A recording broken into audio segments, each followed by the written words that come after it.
Et puis, beaucoup de networking, 3e édition, où on va apprendre à se dire merci. C'est un très joli mot qu'on remet ici à l'honneur sur la scène de Shake 16. Et pour pouvoir en savoir plus, je vous propose d'accueillir tout de suite Hervé Bourdon et Jacques Froissant.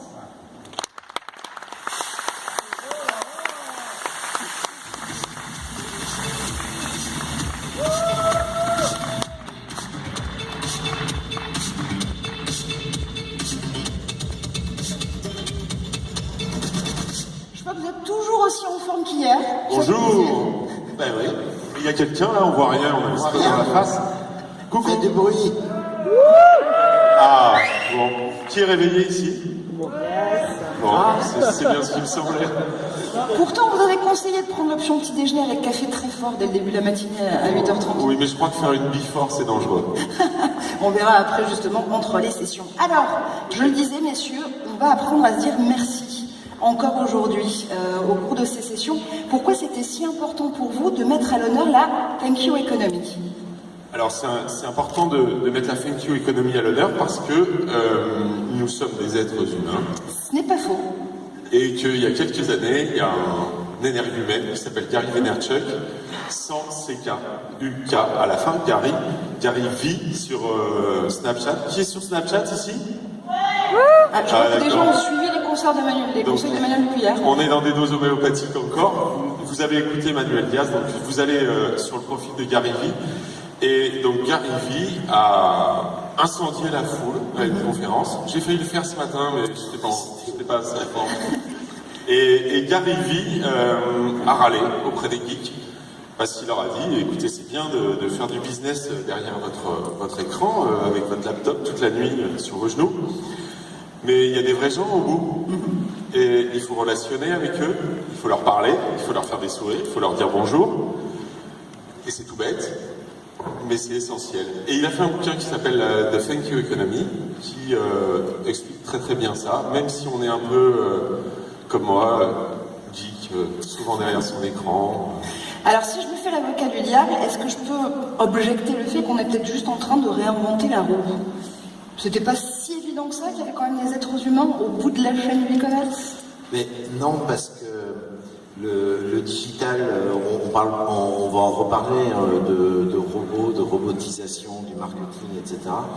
Mais on oublie quelque chose d'important et qui a été notre deuxième source d'inspiration.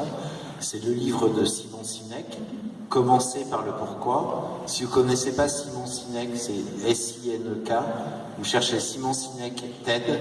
Il y a une vidéo qui a été vue 25 ou 30 millions de fois, qui explique très bien l'essence même du livre. Commencer par le pourquoi, c'est se poser des questions. Pourquoi je fais mon e-commerce? Pourquoi je manage de cette façon-là? Pourquoi je travaille? Et redonner du sens. Et redonner du sens, c'est pas les machines qui vont nous redonner du sens. Et donc, encore une fois, l'humain est au cœur des choses. Donc, l'année dernière, on s'est beaucoup positionné sur le comment, et cette année, on fait la transition avec le pourquoi. C'est un point qui est très important. On a Olivier Mathieu qui va nous rejoindre tout à l'heure.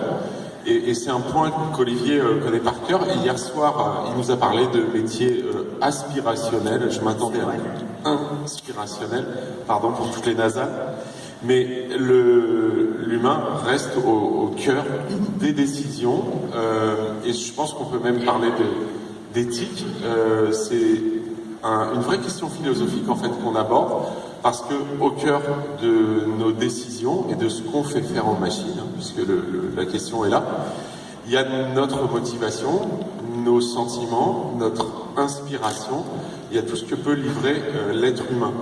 Et on le verra dans des conférences tout à l'heure qui sont assez intéressantes. Par exemple, Alexandra... On n'a que des conférences intéressantes. Non, mais sur ce point-là, très spécifique, de décision humaine.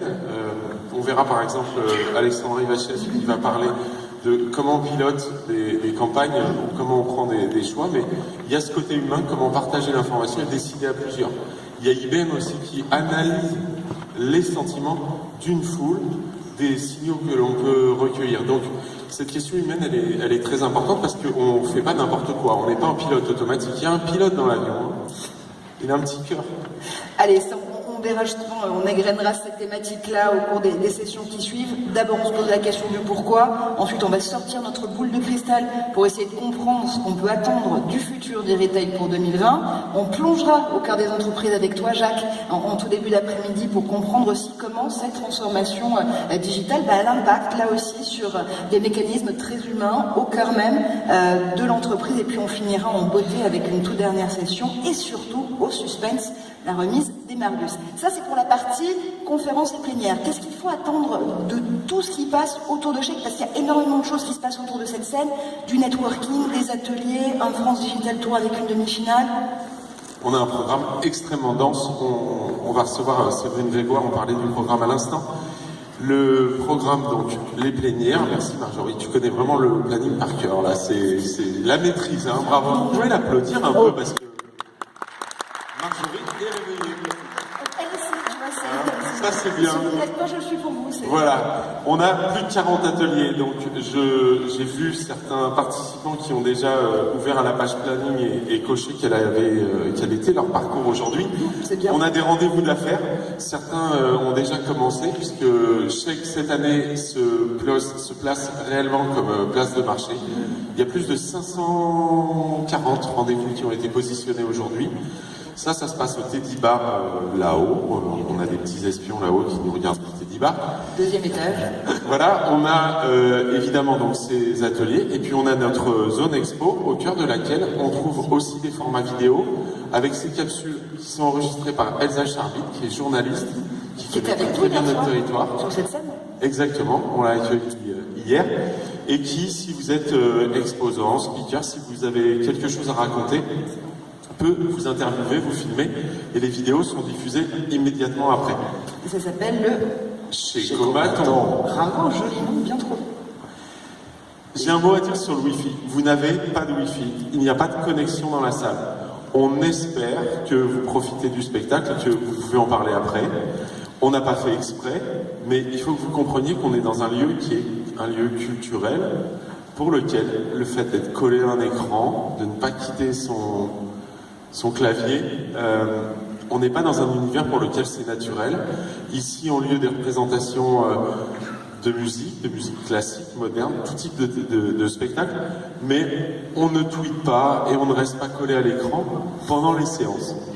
On a eu du mal, on s'est battu, on a essayé de le faire, mais je pense que c'est peut-être intéressant aussi, quand on parle de Thank You Economy, de se dire, et si je vivais quelque chose de différent? Très clairement, on va parler beaucoup d'humains. Je prends un peu la parole parce que vous avez vu Hervé. Et je vais bientôt partir en plus, donc j'en profite. Mais tu vas revenir. Tu pars où? Je reviendrai. Non, tu vas me virer de la scène, je sais.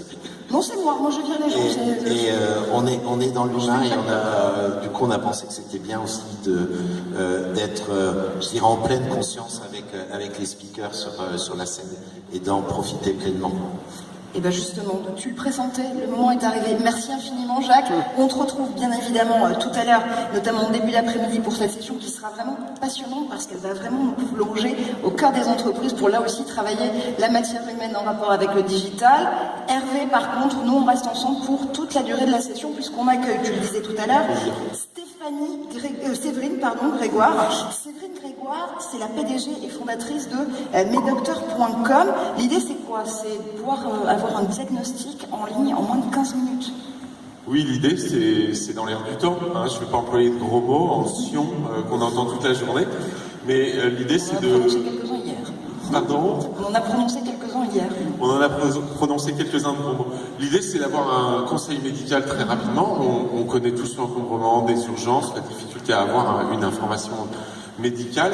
Donc on a des services qui permettent d'avoir des rendez-vous très rapidement, mais là c'est pas du tout ça. Il s'agit d'être en relation avec un médecin et d'avoir un vrai conseil, enfin vrai, il n'y a pas de faux conseil, mais d'avoir un conseil de qualité certifié très rapidement. Mais elle va nous en parler. Ouais, elle va nous en parler, puis surtout on va se poser cette question avec elle. Est-ce qu'il faut être un peu fou, ou totalement fou pour être entrepreneur, ou est-ce qu'il faut avant tout savoir pourquoi on le fait? C'est une question évidemment qui répond à cette session. Merci. On te retrouve tout à l'heure. Merci d'être là. Merci d'être là. Bravo.